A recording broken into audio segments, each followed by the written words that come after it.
Assalamualaikum warahmatullahi wabarakatuh. Perkenalkan, saya Anindya Amalia, mahasiswa Magister Manajemen Universitas Padjadjaran, angkatan 55 dengan konsentrasi manajemen strategik.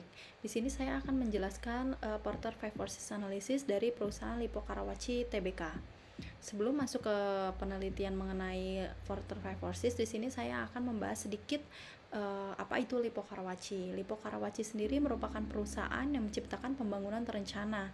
Perusahaan sendiri didorong oleh visinya untuk memberi dampak pada kehidupan sambil terus menciptakan nilai bagi para pemangku kepentingannya.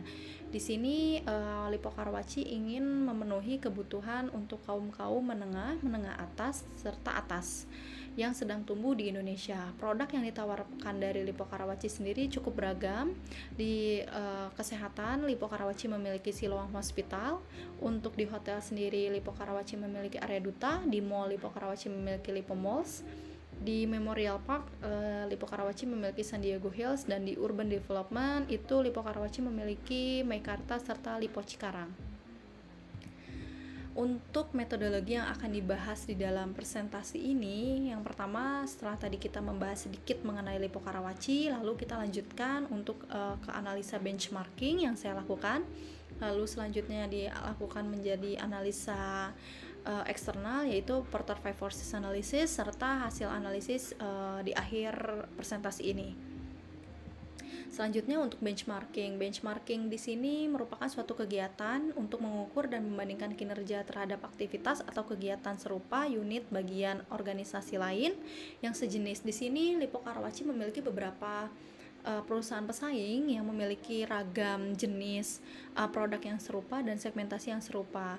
Di sini untuk perusahaan-perusahaannya ada Agung Podomoro Land Tbk, Ciputra Land Development Tbk, Pollux Investasi Internasional Tbk, serta Pakuwon Jati Tbk.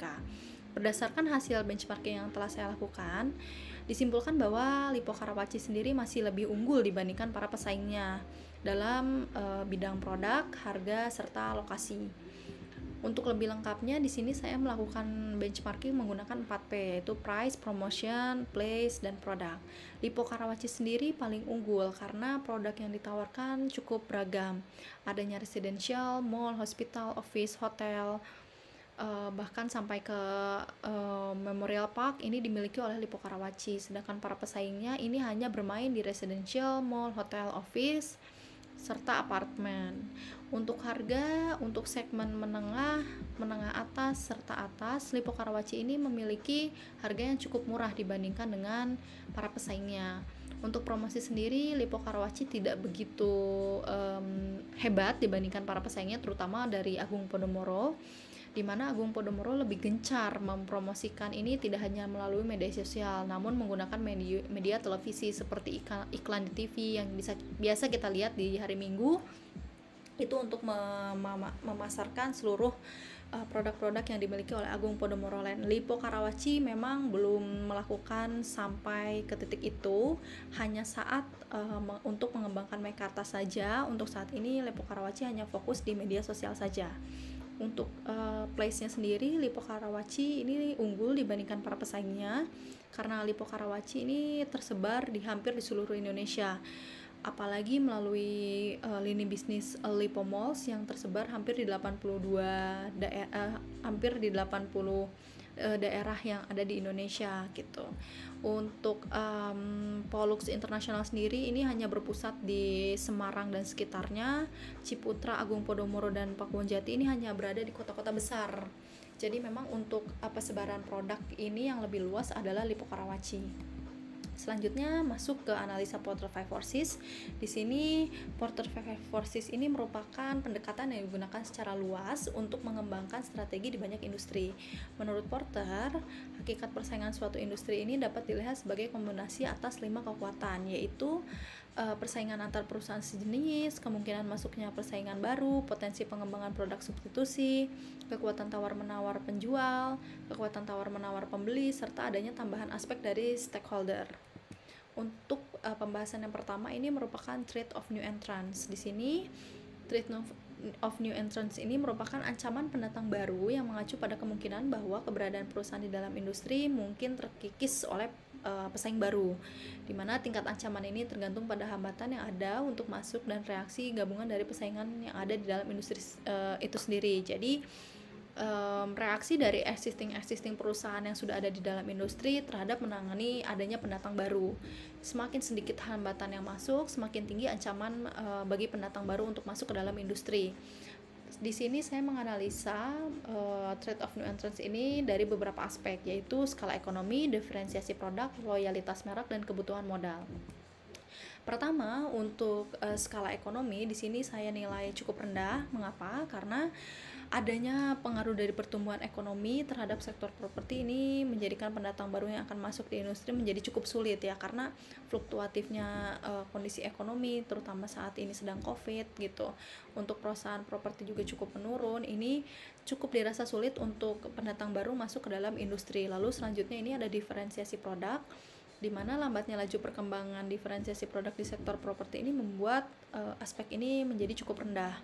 Karena Lippo Karawaci sendiri ini dibandingkan para pesaingnya sudah memiliki diferensiasi produk yang cukup sangat luas gitu, mulai dari rumah sakit, adanya urban development, residential, memorial park, ini lebih unggul dibandingkan dengan para pesaingnya. Lalu loyalitas merek sendiri ini menjadi kategori yang cukup rendah karena memang perusahaan ini sudah berdiri cukup lama dan mindset sudah terbentuk cukup baik di dalam para konsumennya, sehingga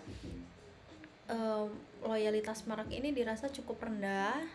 Serta Lippo Karawaci ini menawarkan setiap kategori produknya itu dengan baik, serta servis yang diberikan cukup baik, dan reputasi perusahaan ini juga dinilai cukup baik, seperti itu. Untuk selanjutnya adalah kebutuhan modal. Kebutuhan modal juga saya rasa nilainya cukup rendah karena memang untuk masuk ke industri ini memang kebutuhan modal awal itu sangat besar. Kita lihat contohnya Lippo Karawaci sendiri di tahun 1996 perusahaan menyetor modal awal sebesar 137 miliar.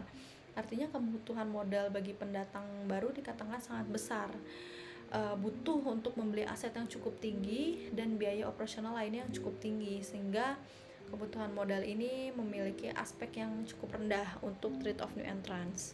Untuk selanjutnya ini trade of product substitute, di mana ancaman dari pemain pengganti ada jika ada alternatif produk dengan harga yang lebih rendah dengan parameter kinerja yang lebih baik untuk menarik sebagian besar volume pasar, seperti itu.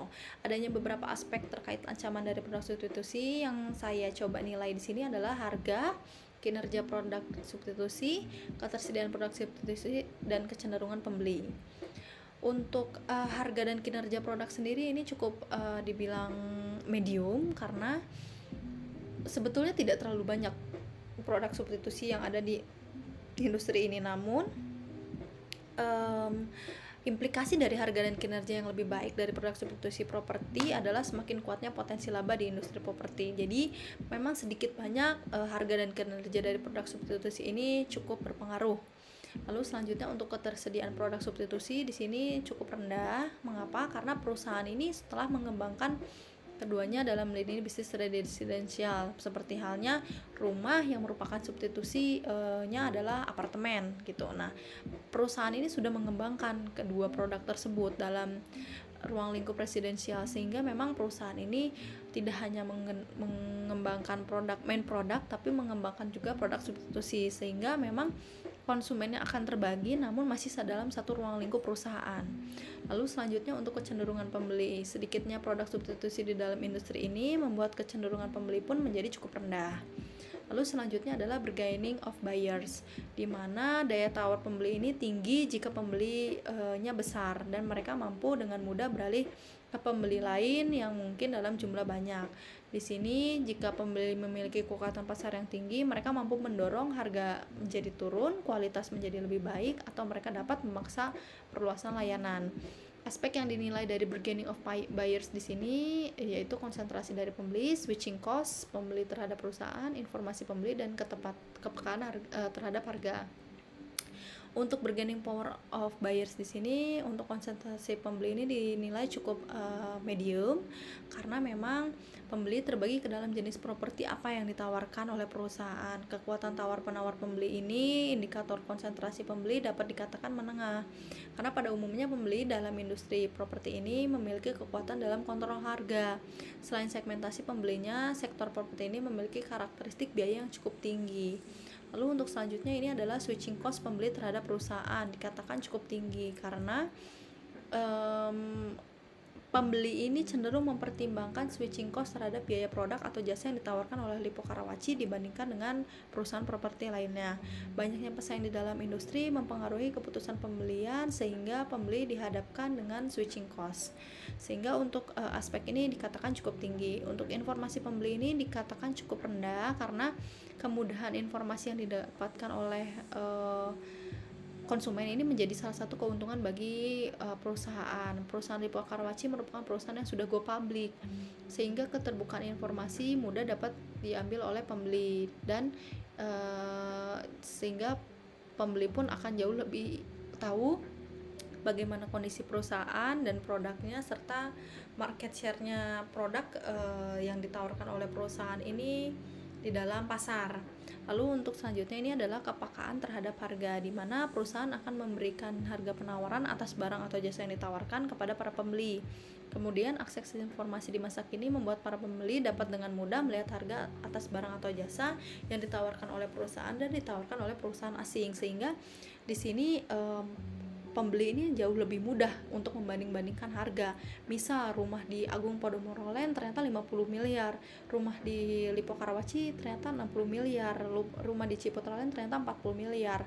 Dengan mudah dan tersedianya informasi itu, konsumen akan mempertimbangkan harga mana nih yang kira-kira cocok dengan saya, seperti itu. Jadi keterpekaan terhadap harga ini membuat ancamannya cukup tinggi di dalam perusahaan dan industri.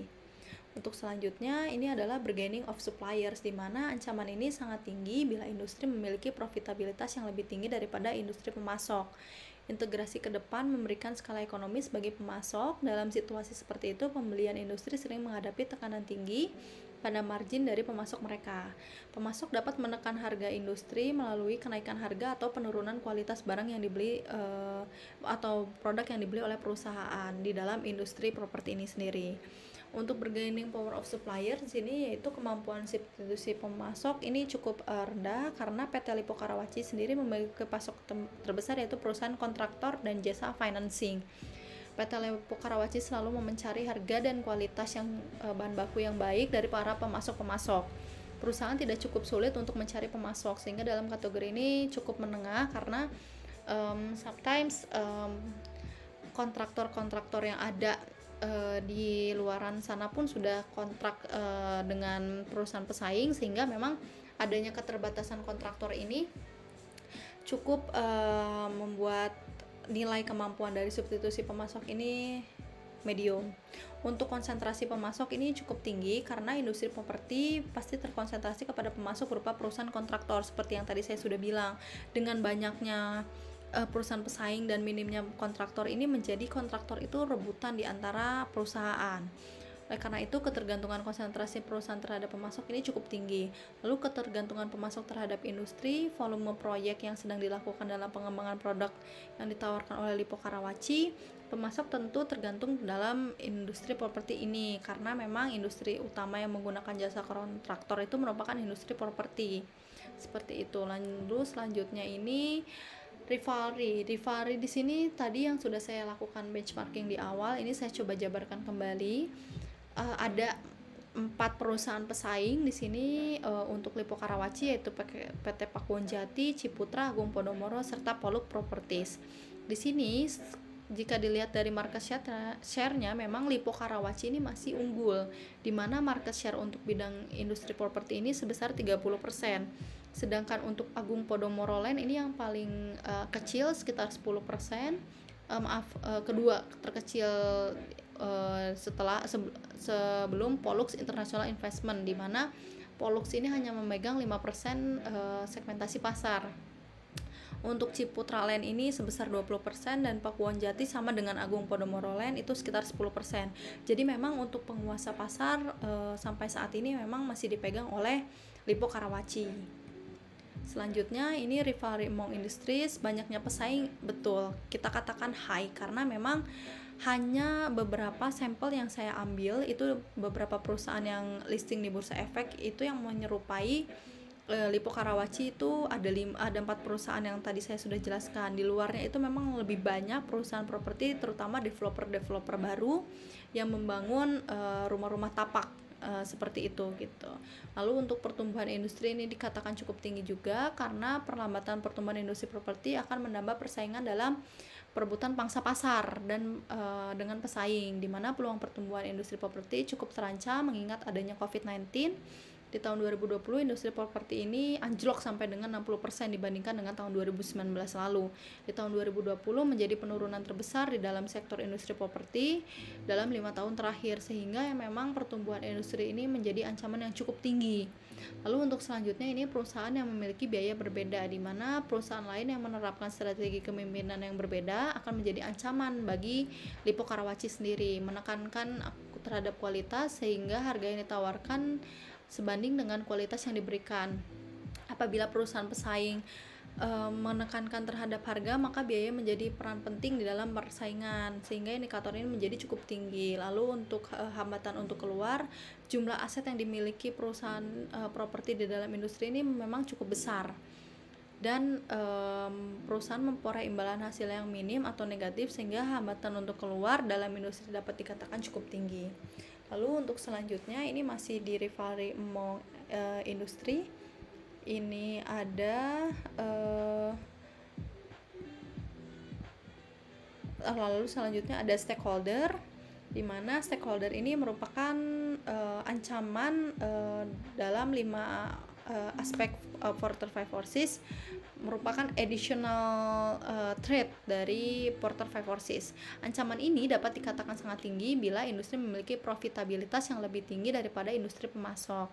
Integrasi ke depan memberikan skala ekonomis bagi pemasok. Dalam situasi seperti ini, pembelian industri sering menghadapi tekanan tinggi pada margin pemasok mereka. Pemasok dapat menekankan industri melalui kenaikan harga atau penurunan kualitas barang yang dibeli produk.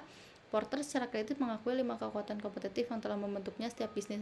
Kekuatan ini membentuk kekuatan kompetisi dan karenanya produktivitas daya tarik bisnis. Untuk stakeholder di sini saya melakukan menilai dari 3 aspek, yaitu peraturan pemerintah, serikat buruh, dan komunitas lokal.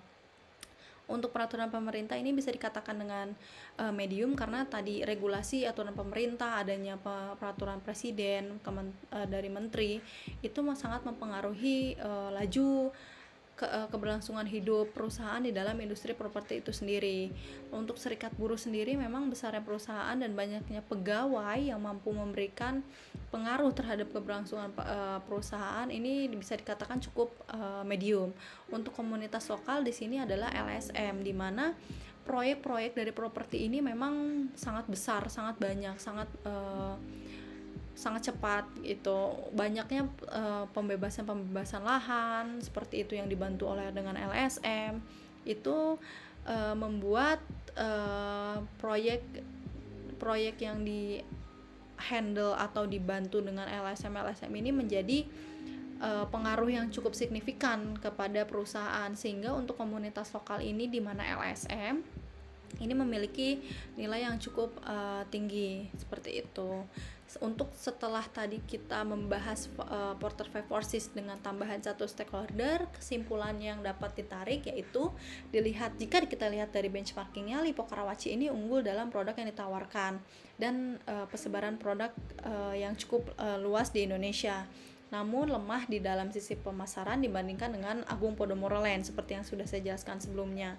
Jika dilihat dari Porter 5 Forces, perusahaan diharuskan meningkatkan kemampuan bersaing di industri karena memiliki indikator paling tinggi semua di antara ancaman-ancaman lainnya, sehingga perusahaan lebih baik melakukan strategi differentiation, di mana perusahaan membuat produk berbeda di antara para pesaing dan menjaga brand loyalty untuk tetap menjaga konsumer beralih ke dalam perusahaan pesaing.